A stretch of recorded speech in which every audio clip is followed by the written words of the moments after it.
Howdy, welcome back. This is Rider with another episode in my tutorial on EnderIO. Today I'm going to show you a lot of the miscellaneous items, these items that are in my inventory here. A lot of miscellaneous items in EnderIO that do a lot of different things. I'm going to start with one of the most unique items in EnderIO. These are the travel anchors and the machine, or whatever you want to call it, the gadget that is named after the mod itself. This is the EnderIO.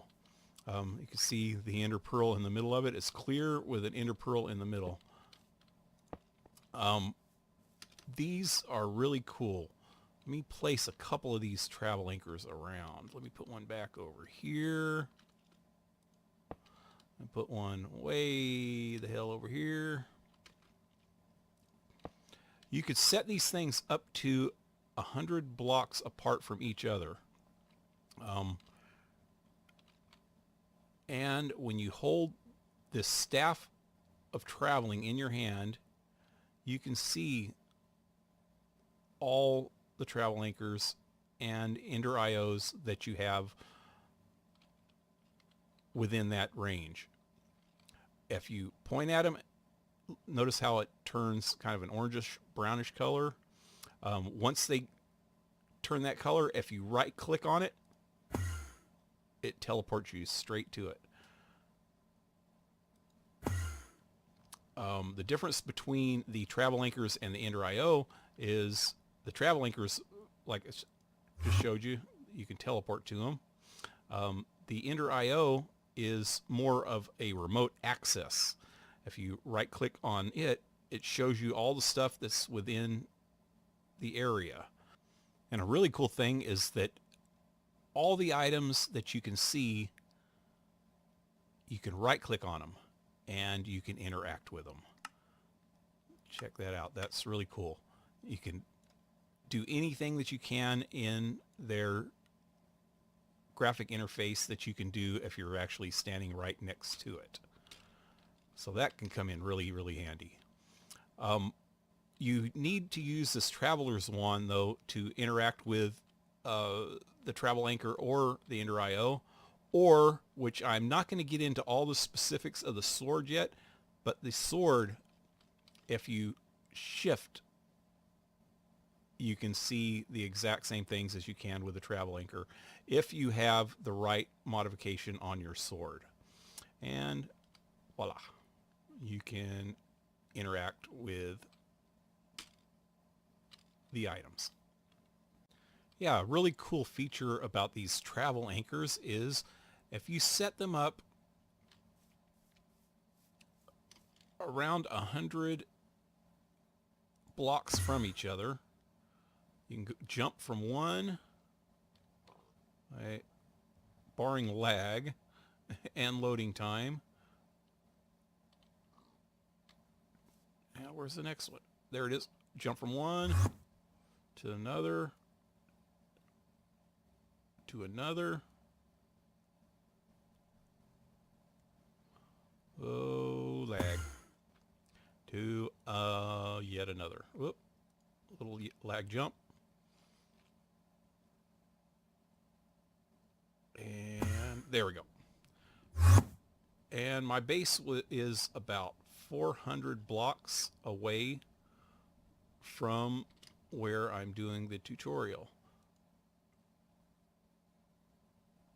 So,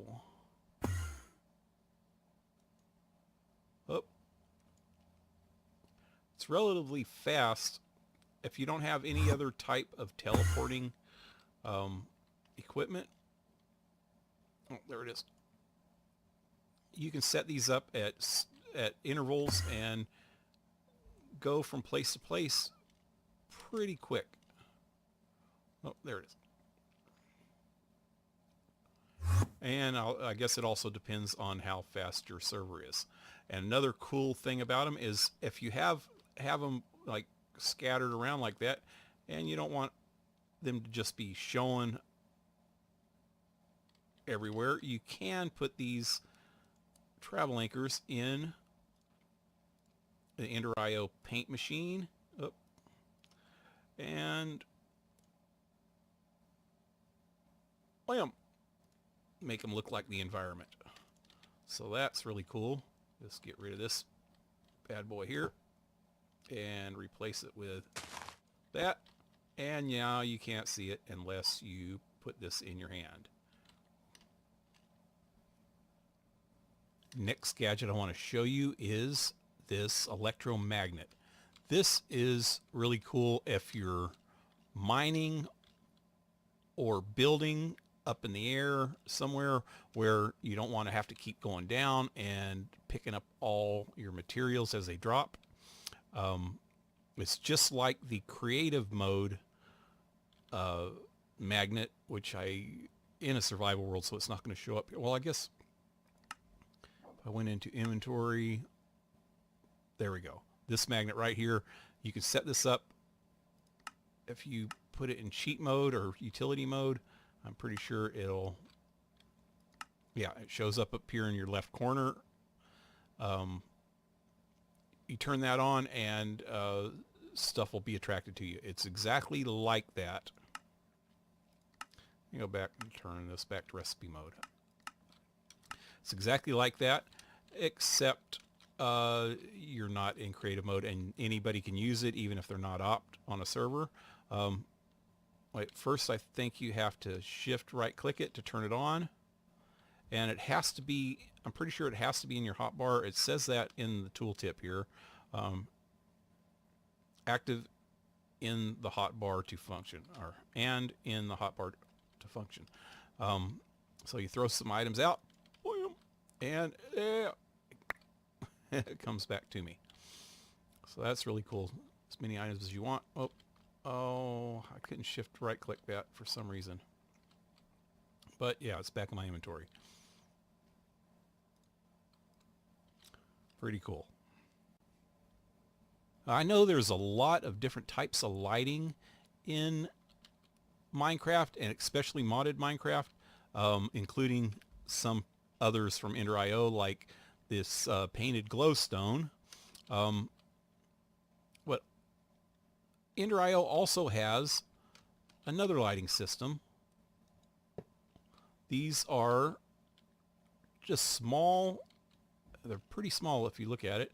It's about 1/9 of a block in size, and it lights up the same area as a glowstone. I'm pretty sure. Let me go into F3 mode, look at the lighting. Block lighting, BL, is 14 right on top of it. That's what a glowstone would be. Let's double check on this glowstone over here. Well, actually, glowstone is only 13 when you're right on top of it. Huh. So it's actually one higher than glowstone. And it goes down 1 for every block that you go out. Well, it's going to go down 2 if I go down a block like that. Yep. So it's a little bit more powerful than glowstone. So you have, this is actually the inverted light. Will emit light, emits light disabled with a redstone signal. The actual light, you have to have a redstone signal. So let me lay down some redstone conduit and put some lights on top of them. And power it up. Woohoo! So yeah, those you have to actually have a redstone signal. You can bury these underneath the ground. Use the facades, painted facades with grass so that you can't see them, and then run those anywhere you want, or run them in your walls. I'm pretty sure to, let me double check this. These lights, yeah, they work on the sides of blocks. Well, let me double check underneath the block. Yep, and they work underneath the blocks. So that's cool. You can put them on all 6 sides of a block. You also have, okay, those work with a redstone signal. You also have ones that'll work with, let me see, energy.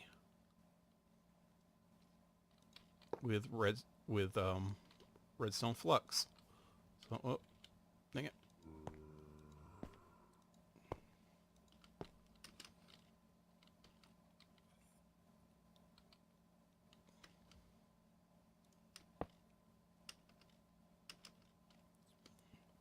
So let me see how this works. Extract. Is it extract? No. Insert. And that's not working. I'll be right back. All right, I'm back. Apparently, they have to have a redstone signal and an RF signal, RF energy. If you look right here, there's an internal buffer. It says 1 of 100 RF. I unhooked the capacitor, but when I put it back on, it lights up. If I take it off, it's going to take a few seconds for it to run down, and then they shut off. So you have to have RF and redstone power. I can't think of any situation where I'd want both, but maybe somebody else can. You also have the inverted one of this type. I put that there. That one's off while the others are on, and I turn the redstone signal off, and that one's on and the others are off. You have one other type, and let's see if I can get this to work right. Get rid of this. Oh, does it need? Still needs the redstone signal, so let me get rid of this and put these down. Let me get the regular ones. And I don't even think, well, I'll be right back. All right, I'm back. Yeah, you don't even need the conduit, the energy conduits on this one. All you need is the redstone conduit, and let me turn this off for a minute. What you do need is a wireless charger. Well, let me turn that on so you can see this. If I put a wireless charger right here next to this capacitor bank, they'll turn on. I'll turn this off, and they turn off. If I break the wireless charger, they start going down. The RF starts going down until it wears out, and they shut off one by one. I'm glad I'm in creative mode. I hate creepers. Stop looking at me. What is the matter with you? And I'm glitching on the redstone. Yeah, that's one of the bad things about some of the conduits. You end up glitching on them like you do with chests. Get back. Get back. So you also have the inverted type of this. Wait, I still need the wireless charger. So all of these are with the redstone signal. These two are on and that one's off. Without the redstone signal, these two are off and that one's on. One other item that can be used as lighting in EnderIO is, I'll show you the fused quartz and the quite clear glass in a second, but I just want to also show you that they do have a enlightened clear glass and enlightened fused quartz that puts out a redstone signal. And let me double check on this. Block light 13. So yeah, it's exactly the same as glowstone. Oh, let me double check this one also. Block light 13. Yep. So yeah, you can also use those. All right, speaking of quite clear glass and fused quartz. Quite clear glass is just used like regular glass, except it doesn't have any of the texturing of glass. It just has the outline of the glass, and it can be put in the middle of anything, like just like regular glass, and all you'll see is the outline. Well, you see the hitbox also, but yeah, if you get close enough. The fused quartz is exactly the same in looks, except for the outline is a little bit darker. I don't think the tint is a tint darker. No, it's still clear. Just the outline's darker, but it is blast resistant. Let me go in here a minute. Yeah, it's blast resistant. I use this all the time. I have it set up so that I can blow up dynamite in the middle of it for draconic evolution. You have to have a ritual that you have to do, and I use it for the ritual so I don't blow up everything around the area. This stuff's also used in a lot of EnderIO recipes, and as well as substitutes for other recipes. Did you notice the stuff that I put around here? This is blast resistant, or wither proof and blast resistant reinforced obsidian. This is really cool. I also use this all the time. It's a little bit expensive to make. I will be right back. I will show you it in action. All right, I'm back, and this is something that I do use. I have one. I was going to take you all the way over there, over at my base, underground. I have one of these. This is what I call a wither cage. This is the minimal block. Well, I guess you can use less blocks than this, but it'll still tear up some of the area around it. With this, they can't really see around. They don't tear up things around it, so you can get away with fighting a wither without it completely destroying the land around it. And let me get a better sword here. Oh, that's more good. It's actually, if you look at the top at its health bar, it's actually taking damage in there because I think its head is stuck. Whoop, sorry about that. But its head is kind of stuck in the obsidian at the top. 1, 2, 3 hits. Yeah! That's a good thing about draconic evolution stuff. So yeah, that really comes in handy. Notice none of the area around it is hurt at all. And even if I was in creative or survival mode, I could get by without getting hurt too bad from this angle. Yeah, that really works good.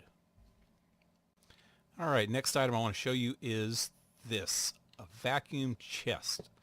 It doesn't look much like a chest, and it's got that whole purple ender looking thing going on. But yeah, it has a 27 slot inventory in it, and anything that's dropped on the ground within, I think it's 6 or 7 blocks. Let me count out here. 1, 2, 3, 4, 5, 6, 7, and yeah, 7 blocks. It won't. The sixth block, and it, black spike draws it in. So yeah, that I use this a lot on mob spawners and things like that. Instead of using the vacuum hopper, I think it's called, I'll use this.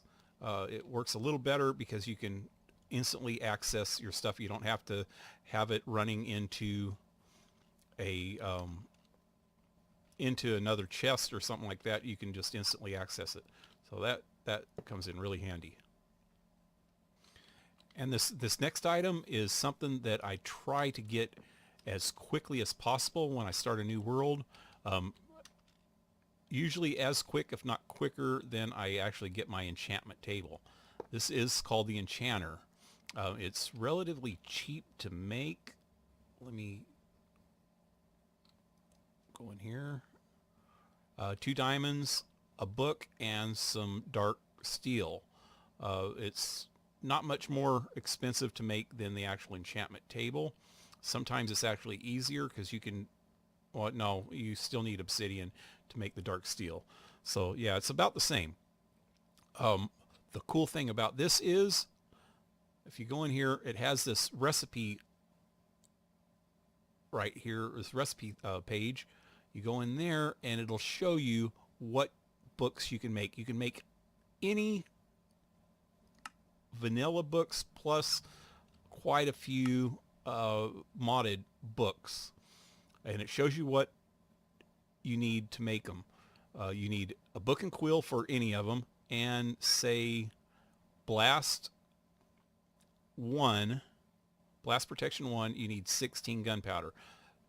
If you double it, you'll get blast 2 all the way up to blast 4, which is 16 times 4, which is 64. So a stack of gunpowder, you'll have a blast 4 book. But it also costs you levels, your experience levels. And sometimes it can get pretty expensive. I think the highest level that I've seen is experience is 40. And that is on the looting sword, or looting, looting sword, I think, is about 40. Let me go out of creative mode for a second and I'll find out.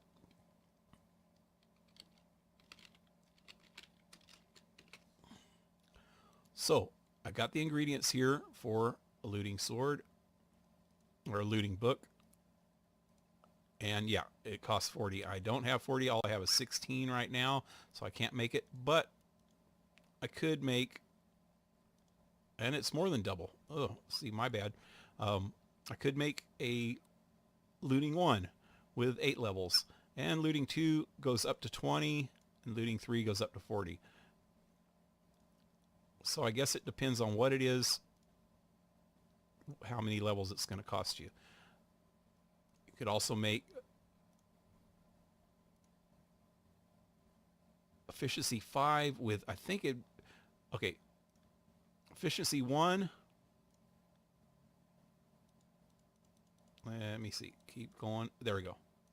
It was 12. Efficiency 1 at the cost of 5. So every 12 redstone that I put in here, it's going to give me a higher level of efficiency, all the way up to, pretty sure it's 60 will give me efficiency 5 with 29 levels. And same thing with sharpness. I think it's 60 for sharpness 5. 60 quartz, nether quartz.